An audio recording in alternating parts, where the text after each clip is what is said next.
Okay,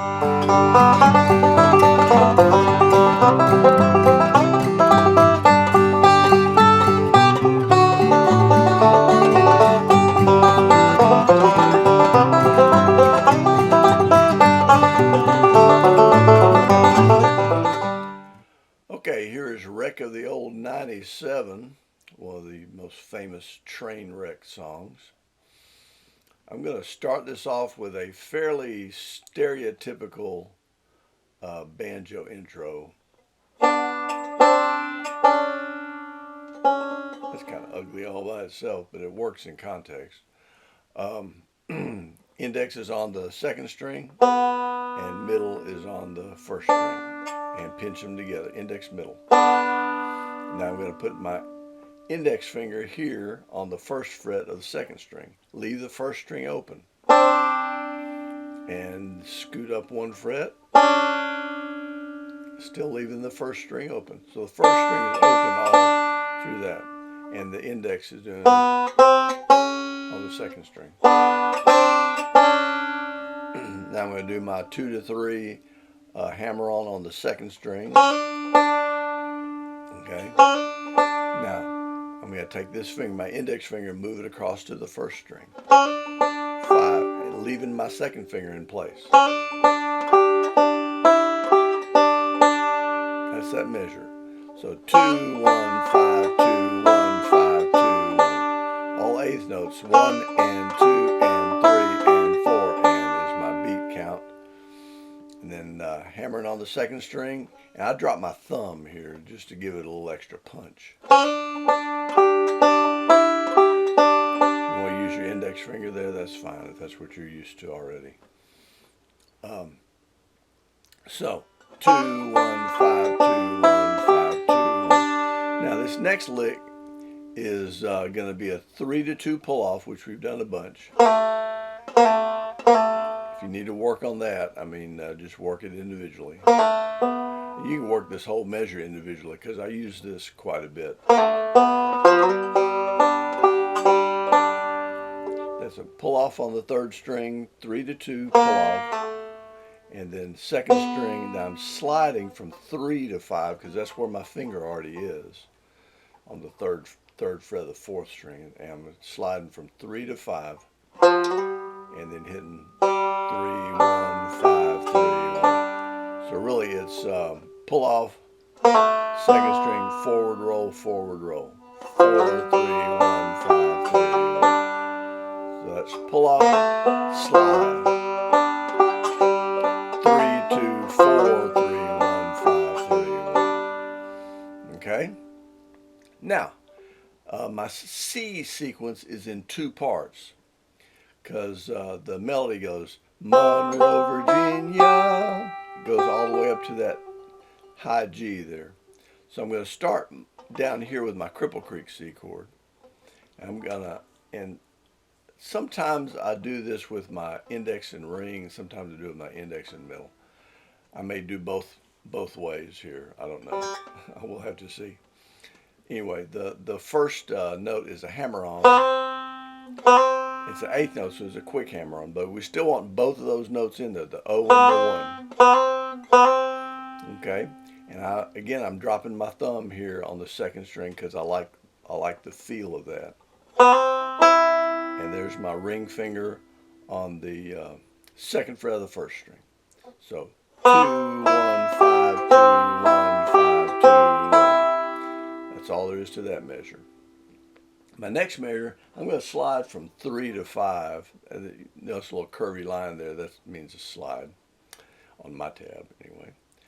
I'm going to slide going from 3 to 5 on the second string. And what I'm doing here, I'm dropping my middle finger in here to do that slide. So I'm back here with index and ring. I'm dropping my middle finger in here. Okay, and it's both of these notes are on the 5th fret, second string and first string. And I slide up to the 5th fret and drop my ring finger in beside it on the first string. And so I do my slide, and then I have this finger already in place because that's my next note.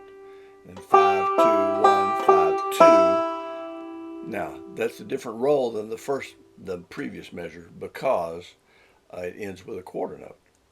So I do 1 and 2 and 3 and 4. So both of those measures together, I'm going to do a hammer on down here, slide up to 5. Okay. Next is 2 measures of all quarter notes. Steve, you're way behind. Before I go to my D chord. So I just do quarter notes here. And open 1, 5th string, 5th fret on the 1st string, 5th string again, 7th fret on the 1st string, 5th string again, back to 5th fret on the 1st string, and 5th string again. So I have 5th strings in between all those notes. So I go open, 5, 7, 5. Okay, easy enough. Now, this may be the hardest part of the song, landing on this D chord. And those of you who have worked chords with me before know that I'm a stickler for working these chords just to land however many fingers you're going to use all at the same time. Like in this case, I got my index finger, and even though I'm not playing the 3rd string in this measure, I'm going to play it in the next measure, so I'm going to go ahead and lay it down. And that's index finger on the 3rd string 2nd fret, 2nd finger on the 2nd string 3rd fret, pinky, because it's easier than stretching this one out. And for occasions where I'm using my low F sharp, I use my pinky here anyway, so I'm going to use it here. 4th fret, 1st string. So that's my D chord. And all I'm doing here is I'm doing 1, 5, 2, 1, 5, 2, 1, followed by a 4 reverse roll. 3, 2, 1, 5, 1, 2, 3. And a quarter note at the end of that. So I'm starting with a quarter note. 1, 2, and 3, and 4, and 1, and 2, and 3, and 4. And ending that sequence with a quarter note. Okay? So, steps here would be train your fingers to lay down all at the same time on this D chord. You can do it. And then just, because before, on the previous 2 measures, I've got this easy stuff.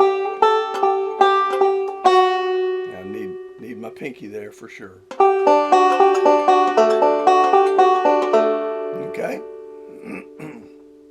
Moving up, I'm going to slide my pinky now up to the 5th fret because it's already practically there.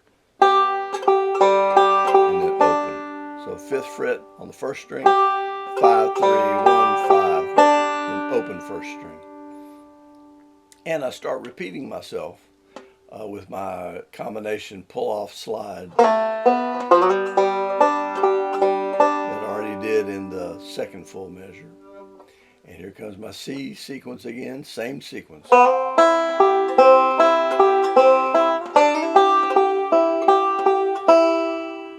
And then my ending sequence, this is back to a G chord. And that's open 1, and then hammering on the 2nd string 2 to 3. And then opening up. So 1, 2, 1, 5, 2, 1, 5. Now here, I'm going to play a quick little D chord sequence. I'm going to start with my index finger because my thumb just played the 5th string. Thumb, index, middle, thumb. So this has got to start with my index finger. And this is my 2-finger D chord because I'm leaving out the 2nd string. So I start with my index finger. 3, 1, 4, 3, 1, 3, 4, 1. Okay. And again, that's starting with the index finger, middle, and then running my 3rd finger of my left hand down to the 4th fret of the 4th string. This is hard for some people. And again, you guys, Not a real pretty chord all by itself, but just to work on. And again, here I can land one finger, press it down hard so it doesn't move, and then stretch this one out.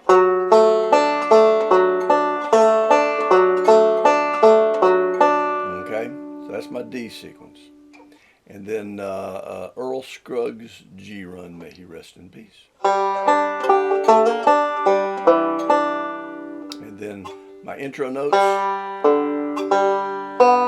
go back to the top of the page with the hammer on.